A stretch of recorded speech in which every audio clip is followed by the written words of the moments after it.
They say every mansion tells a story, but few stories compare to the one hidden behind Frank Fritz's ornate iron gates.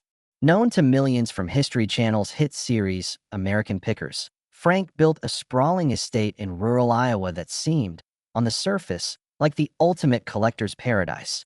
Expansive antique-filled rooms, polished hardwood floors lined with vintage tools, and display cases housing rare automobilia. But behind a locked door, one no one but Frank himself had a key to, lay a secret that would shatter expectations and rewrite everything we thought we knew about the Pickers' private life. What they found in Frank Fritz's mansion will blow your mind. It started with a routine production visit. The film crew arrived on a crisp autumn morning, expecting to shoot in the well-lit sunroom Frank had shown off in previous interviews. Yet as cameras rolled, one of the grips noticed a peculiar draft near the base of a grand staircase. The drywall seemed oddly flush, without the usual molding seams. A small, nearly imperceptible panel, disguised by a cleverly matched wood veneer, beckoned discovery. When Frank, uncharacteristically tight-lipped, hesitated at the question of what lay beyond, curiosity overtook caution. Minutes later, a toolkit from his own collection loosened the hidden latch. Behind that secret panel lay a narrow hallway unlike anything seen on American Pickers. Instead of vintage signage and rolling steel bins, the walls were lined with note cards, hundreds of them, meticulously organized in alphabetical order, each bearing a name and date. And at the far end, a locked vault door stamped with a custom FZ insignia. Frank's face paled when the vault's hinges creaked open, unveiling an extraordinary trove. Dozens of leather-bound journals, each embossed with a year from the 1980s onward. Inside, Frank had recorded, in painstaking detail, encounters with legends of Americana, private visits to moonshine stills in Tennessee, off-the-grid negotiations for outlaw motorcycles in New Mexico, and even clandestine meetings with legendary collectors who didn't wish their names public. These were not mere show anecdotes, but raw, unfiltered accounts, complete with maps, black and white Polaroids, and fragile receipts. But the journals were just the beginning. Beneath them lay sealed manila envelopes, each marked with a single word: trust, betrayal, obsession, and most hauntingly, escape. Within these envelopes were brittle newspaper clippings, early career headlines, personal ads seeking hidden antiques, and cryptic letters from an anonymous correspondent simply signed in. One clip described a daring overnight heist of a Civil War saber from a shuttered museum, a story Frank had never recounted on camera. Another letter hinted at a darker underbelly, the world of black market artifact trading, where morals often twisted for the right price. As the crew sifted through this unimaginable archive, they realized Frank's public persona freed him to explore secret roads less traveled. His fame as a picker had become a smokescreen for covert missions to recover stolen relics, broker discreet deals with estranged family heirs, and sometimes even return objects to communities that had lost their heritage. The dusty journals recorded triumphs and regrets, including one entry soaked with remorse over a borrowed phonograph that was never returned to a widowed widow in Ohio. This hidden chamber transformed Frank Fritz's mansion from a collector's showcase into a living museum of confession and redemption. It exposed the lengths one man went to preserve history, sometimes by bending laws, sometimes by risking everything on faith in forgotten stories. And when the cameras stopped rolling, Frank locked the vault again, eyes glinting with a mix of pride and penance. The crew left with footage destined to become the most explosive episode in American Pickers history. Inside the vault's lower shelves, the crew unearthed whole stacks of black and white Polaroids, each tagged with dates and locations that read like a clandestine road map. One series showed dusty barns in rural Kentucky, where Frank had mercifully rescued Civil War-era medical kits bound for black market buyers. Another batch depicted moonlit docks in West Virginia, and the grainy timestamp confirmed late October 1987, when Frank wrote of trust in his ledger, noting how a crooked dealer forced him to hand over half the haul or risk exposure. Yet instead of capitulating, Frank meticulously documented every word, hoping one day to set the record straight. The raw emotion on his face in those photos, grim determination, fear, a flicker of defiance, struck each crew member with the gravity of the risks he had taken. Tucked among these images were faded postcards from an anonymous correspondent signed only M. In one note, M referred to a secret auction in New Orleans where Frank had tracked a missing antebellum table. Finding it meant bribing an underworld contact and slipping the table aboard a freighter at dawn. M's handwriting wavered when describing how the table's original owner, a descendant of enslaved artisans, had waited decades for its return. Frank's journal entry for that day brimmed with triumph, yet also with a single line scratched out in despair. "We both paid too high a price." The crew realized this. M had been both Frank's collaborator and conscience, urging him toward redemption even as they skirted loss. As they peeled open the envelope marked betrayal, they uncovered handwritten letters between Frank and a former protege. In erotic penmanship, the protege accused Frank of keeping a rare Navajo rug years after promising its return. Frank's response was scrawled in pen so fierce it tore the paper. "I broke my word. I have to make this right." Subsequent entries tracked his clandestine trips back to the reservation, where he swapped the rug for a donation to local schools and pledged never to profit from their heritage. It was a confession of guilt, but also a testament to an uncompromising moral code, one he rarely let surface on camera. Hidden beneath these revelations lay an extraordinary find, a meticulously crafted will addressed to a future keeper of lost histories. In it, Frank entrusted his entire private collection to a nonprofit museum foundation he never publicly announced. He detailed plans to use sale proceeds to fund exhibit restorations, traveling educational workshops, and a mobile archive van that would bring artifacts back to the communities they originated from. The crew felt tears tighten in their throats as they realized Frank's public image as a picker had concealed a vision far bigger, a crusade to reunite people with their roots. When production resumed on the mansion set, the tone shifted palpably. Frank, who had always been camera-shy about his personal past, agreed to an on-camera sit-down beside the vault's open door. His voice cracked as he admitted that every transaction, legal or not, had been driven by a single purpose: to salvage fleeting fragments of history before they vanished. He recounted nights spent sleepless over failed returns, days wrestling with whether to involve law enforcement, and moments when he wondered if the price of redemption might be losing his freedom. As the crew filmed his confession, they understood they were capturing the most human episode in American Pickers history. In the final moments, Frank revealed that the anonymous M was a former museum curator named Margot, who challenged him to confront the shadows in his own hero's tale. She insisted they draft the will together in 1992, long before reality TV existed. Though he never publicly credited her, Margot's influence pulsed through every secret vault entry. Frank closed the vault door for the last time, his eyes reflecting gratitude and sorrow. He announced that, in collaboration with the producers, he would resurrect the museum foundation he had drafted in those sealed envelopes, turning pages of guilt into chapters of renewal. The cameras cut, and in that silence, the crew recognized they had just uncovered not only buried artifacts, but a buried conscience. With the vault key turned over to a newly formed nonprofit board, Frank took the crew to the foundation's first exhibit, a refurbished barn on his property converted into the Fritz archive. As cameras rolled, they followed him past polished glass cases holding a 19th-century apothecary chest he'd reclaimed from an abandoned pharmacy in New England, and an ornately carved spindle leg from a Native American council table, repatriated following his secret negotiations with tribal elders.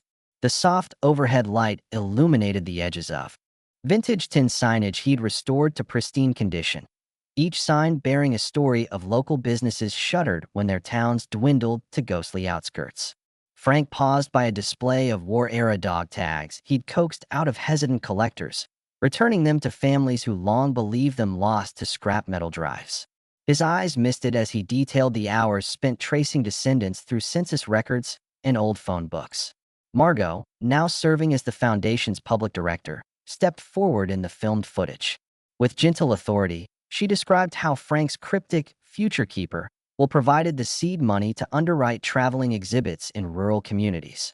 She outlined plans for a mobile recovery rig, a retrofitted RV that would tour small towns, offering pop-up galleries and artifact return services.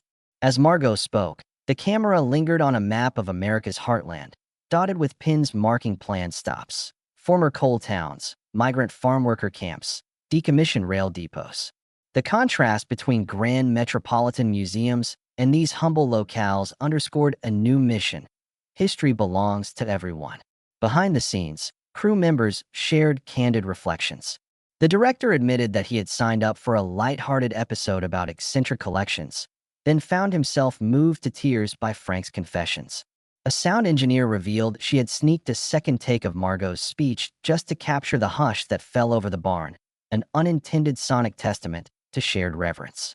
The cinematographer, with the lens trained on aging hands lovingly dusting a Civil War kepi, confessed he'd come away with a deeper respect for manual labor and preservation. A montage then cut to community reactions. In Springfield, Ohio, a young teacher filmed her students poring over Frank's repatriated medical kit, eyes bright with questions about frontier medicine. In rural Tennessee, an elderly widower embraced the stove-damaged family Bible Frank had returned, tears gleaming as he read the postscript Frank inscribed, "Your heritage survives." Social media clips rolled in from around the globe. Descendants of Chinese railroad workers unboxing iron lantern frames, Appalachian miners marveling at a once-lost dynamite fuse pouch. In each scene, Frank's hidden trove had become more than curiosities. It had become collective memory. The story came full circle when the foundation announced its first public gala at the barn. Frank and Margot welcomed donors, local dignitaries, and crew members, some wearing shirts printed with the FZ Archive logo. The gala featured auctioned artifacts that Frank insisted be sold under reserve prices so proceeds would underwrite conservation efforts. One rare lithograph depicting early New York tenements fetched a modest bid, earning more applause for its beneficiary than its banked sum. Frank, holding a microphone, reflected on how his secret vault once represented private penance and now symbolized communal healing. In a final on-camera reflection, Frank addressed viewers directly. He spoke of the vault door as a metaphor for every human heart. We all lock away truths we fear to confess. But when we open those doors, we find not just history, but human connection. He urged collectors everywhere to consider not only what they sought to acquire, but what they could return. As the episode closed, he walked through the barn's open doors into sunlight, Margot at his side, the archive alive with visitors. Behind them, the hidden panel lay sealed once more, its treasures now unveiled to the world. And the American Pickers franchise had forever shifted from chasing lost relics to restoring lost stories. In the months following the inaugural gala, momentum gathered around the FZ archive like a rising tide. Traveling exhibits rolled out in Louisiana's bayou towns and North Dakota's prairie communities, each pop-up transforming abandoned storefronts into living history centers. Word spread through local radio and flyers on telephone poles. By the time Frank, Margot, and the crew arrived, crowds were already forming around mobile display cases of rescued farm tools, wartime memorabilia, and handwritten diaries that resonated with personal stories long forgotten. At each stop, Frank guided visitors through the artifacts with unassuming humility, explaining provenance, sharing the human tales embedded in worn metal, and celebrating the promise behind every reclaimed object. Spectators ranged from schoolchildren to retired postal workers, and by opening day, lines curled around the block. Video cameras captured unforgettable moments. A former sharecropper hugging a set of horse harness buckles that belonged to her grandfather's Kentucky farm. A shy teenager tracing fingers over a battered violin box carried in with trembling hands, and a community elder wiping tears as she read her grandmother's wartime letters, rescued by the archive. Frank never oversold drama. He simply listened, nodded, and carefully placed each item into padded display holders. Storytelling was stripped of spectacle, letting lived experiences take center stage as everyday artifacts reclaimed their rightful place in communal memory. Alongside public exhibits, the FZ Archive team hosted Pickers to Keepers workshops, teaching volunteers how to photograph historical items, log details into digital registries, and perform basic conservation techniques. Turnout surprised even the Foundation's planners. Apprentices ranged from high school history buffs to retired shipwrights eager to learn modern archiving methods. Each volunteer earned a certificate and the pride of contributing directly to the preservation of their own heritage.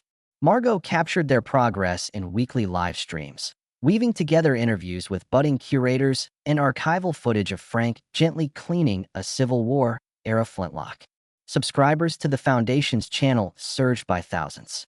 Meanwhile, a public television station aired a multi-part documentary on the archive's travels, highlighting not just the artifacts but the ripple effects in those communities. Viewers saw how a restored dairy farmer's ledger in Wisconsin sparked renewed genealogical research, and how a recovered set of homesteaders' journals in Montana led to oral history projects in senior centers. Each segment underscored the archive's core message. History belongs not to museums alone, but to the people whose lives it reflects. Back at Frank's mansion, the impact reached a crossroads. He converted an upstairs wing into a research library and community workshop space, removing walls to create sunlit, open-plan studios. Volunteers arrived each morning to sort donations, catalog entries, and assist visiting historians. Local universities partnered with the archive to host graduate seminars on ethical collecting practices, and Frank himself guest lectured on topics like provenance verification and the responsibilities of private collectors. The mansion, once a private treasure trove, had become a hub of collaborative learning. Press coverage hailed this transformation as one of the most significant rebrandings in reality television spin-off history. Critics observed that the American Pickers franchise, long synonymous with treasure hunts and bargaining, had matured into a platform for cultural restoration. Sponsors lined up to underwrite future expeditions. A conservation group funded the archive's mobile lab for metal stabilization, and a textile arts council backed the preservation of fragile fabric artifacts. Perhaps most poignantly, Frank himself seemed renewed. In impromptu Q&A sessions at town hall visits, he spoke candidly about the burdens he once carried alone in that locked vault. He described how sharing the mission lifted weight from his shoulders and allowed him to embrace imperfections in both artifacts and in himself. "I thought hiding everything was the only way to protect history," he confessed. "Now I know that truth is what truly preserves it." As the FZ archive prepared its next season of travels, the vault panel in Frank's mansion remained a silent witness, its wood-grained face closed over secrets no longer necessary. The keys hung framed on a workshop bulletin board, a symbol not of mysteries kept, but of transformations shared. And as Frank Fritz stepped onto his next journey, cameras captured a new chapter, one where the greatest discovery lay not in hidden rooms, but in the hands and hearts of those whose stories he helped revive. In the months that followed, the FZ archive transformed from a regional curiosity into a national movement. As traveling exhibits wound their way through the heartland, Frank and Margot forged alliances with universities, historical societies, and cultural nonprofits. Eager to amplify the mission, in Kansas, a partnership with the State Museum enabled the archive to host a joint exhibit on Dust Bowl migration, merging Frank's rescued artifacts with academic research. Meanwhile, in Michigan, a mobile lab retrofitted from an RV offered on-the-spot rust stabilization services, ensuring delicate metal tools didn't erode further before reaching permanent display cases. Each stop showcased a synergy between Frank's grassroots approach and institutional rigor, a blend that resonated with both barn-raising neighbors and scholarly curators. Digital outreach soon mirrored on-the-ground success.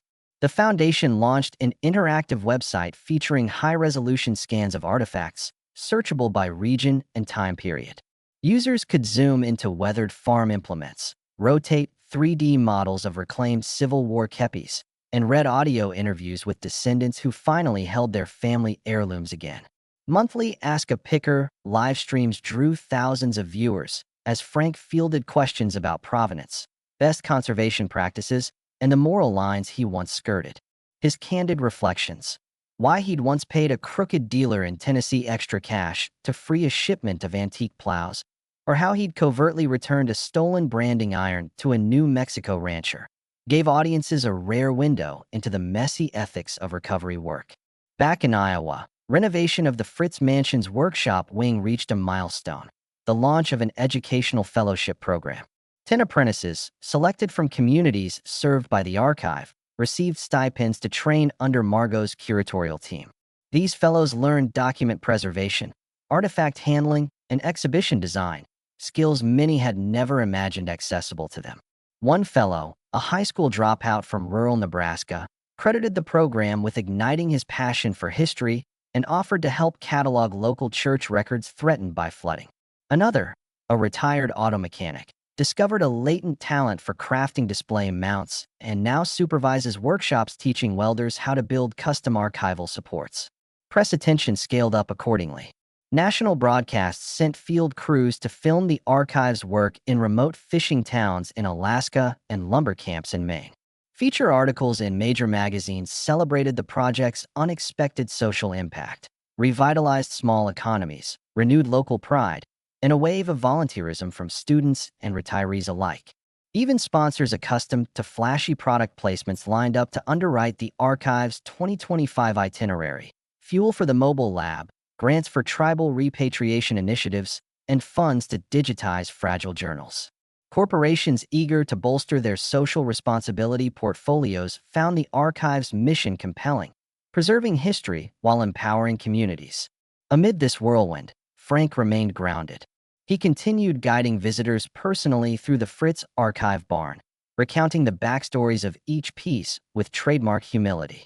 When asked how he balanced growing fame with the archive's original ethos, he responded simply, "I remind myself that every artifact carries a human heartbeat." His emphasis on personal connection inspired a new interactive element, heartbeat stations in each exhibit, where guests could record voice memos describing how a returned relic reminded them of family histories. These recordings now form a living archive of audience reflections, ensuring that the project not only rescues physical objects, but also preserves the emotional threads they represent. As 2025 approached, plans crystallized for a permanent Fritz Archive Center slated to open on the mansion grounds. Architectural renderings featured a glass-walled gallery extending to the original barn, symbolizing the bridge between past and present. Spaces dedicated to educational workshops, conservation labs, and community gatherings promised to make history accessible year-round. Frank announced that a portion of the mansion's hallways would display rotating exhibits drawn from the vault's recovered journals, giving longtime fans a chance to revisit the secrets he once kept locked away. In a surprising twist, the American Pickers production team revealed that Season 22 would center on the archive's journey rather than treasure hunting. Episode previews showed Frank and Margot orchestrating a complex repatriation of a century-old quilt to a black church in Alabama, coordinating with local leaders and handling delicate fabric under soft lights. Viewers sensed a shift from haggling over collectibles to stewarding cultural legacies, proof that a hidden vault in Iowa could reshape a national television franchise. As cameras rolled on this new chapter, one thing was clear. What started as a whisper behind a secret panel had become a clarion call to reclaim, restore, and reimagine the stories we once thought lost. Traffic through the Fritz Archive campus continued to surge as word spread about its groundbreaking mission. Visiting scholars joined artisanal volunteers alongside local families keen to share heirloom stories. Film crews chronicled the crackle of workshops where volunteers repaired fragile leather-bound diaries and students learned to digitize century-old telegrams. Frank and Margot presided over opening ceremonies for new exhibit wings devoted to tribal repatriations, telling crowds that each returned artifact represented not just a physical relic, but the heart of a community reclaiming its history. Across social media channels, hashtags like #FritzRestores and #HiddenHistory crowded timelines, amplifying testimonials from descendants who finally held lost treasures in their hands. Meanwhile, corporate backers deepened their support. A philanthropic foundation established a multi-year grant for statistical analysis of repatriation outcomes, funding research into how returned artifacts could boost cultural tourism and strengthen local economies. Another sponsor, a global conservation NGO, donated mobile labs equipped with advanced humidity and temperature controls, enabling the archive team to stabilize delicate textiles and paper artifacts on site. Frank demonstrated these high-tech interventions to curious visitors, contrasting them with the simple oils and soft brushes he once used before the vault's secrets came to light. The juxtaposition underscored how far his mission had evolved from bargaining at flea markets to spearheading scientific preservation. At the mansion's East Wing, final preparations were underway for the Fritz Public Center's grand opening. Architectural renderings had become reality. Glass atriums framed the original barn, and landscape pathways linked circles of meditation benches engraved with quotes from vault journals. In the center's core, a circular reading room housed tablets loaded with oral histories contributed by patrons around the world. Nearby workshops offered drop-in artifact assessments and free educational tours, fulfilling Frank's long-time vow to lower barriers between collectors and communities. Staff celebrated the milestone with a ribbon-cutting ceremony filmed for a special retrospective episode, where Frank reflected on how vulnerability and transparency had become the archive's most valuable currencies. In an unprecedented move, the American Pickers franchise dedicated the premiere of Season 22 to the archive's evolution. The first episode opened with aerial shots of the mansion grounds ablaze in autumn colors, cameras zooming into sunlit barns bustling with visitors. Frank and Margot guided viewers through vault revelations, historical deep dives, and community reunions, transforming the show from treasure hunting to truth-telling. Interviews with former participants, decked in workshop aprons rather than plaid shirts, hailed the series as a revolution in reality TV, praising its focus on healing historical wounds rather than scoring negotiating victories. Critics noted that the shift elevated the genre, setting new standards for authenticity and social responsibility. As the season progressed, viewers witnessed Frank's team negotiating delicate repatriations with tribal elders in the Southwest, tracing the provenance of a Navajo rug through generations of oral lineage. They saw digital archivists in the Fritz Public Center transcribe handwritten letters scribbled in fading ink, unveiling personal testimonies of migrant laborers.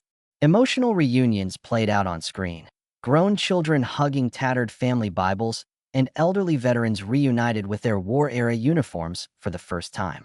By the season finale, ratings soared, and fan mail poured in from every continent, filled with gratitude and stories of how the archive inspired new local initiatives from St. Petersburg to Cape Town. Tonight, as we close the vault on this chapter of Frank Fritz's Odyssey, we see a legacy transformed. What began as a hidden journal inside a locked mansion door has blossomed into a living network of memory keepers, volunteer curators, and ethical collectors. Frank's journey from solitary picker to selfless steward reminds us that true discovery lies not in the rarity of objects, but in the shared humanity they reflect. And though secret panels may be scarce, opportunities to unlock our own histories await in every attic, every basement, and every heart willing to preserve the past for the promise of tomorrow.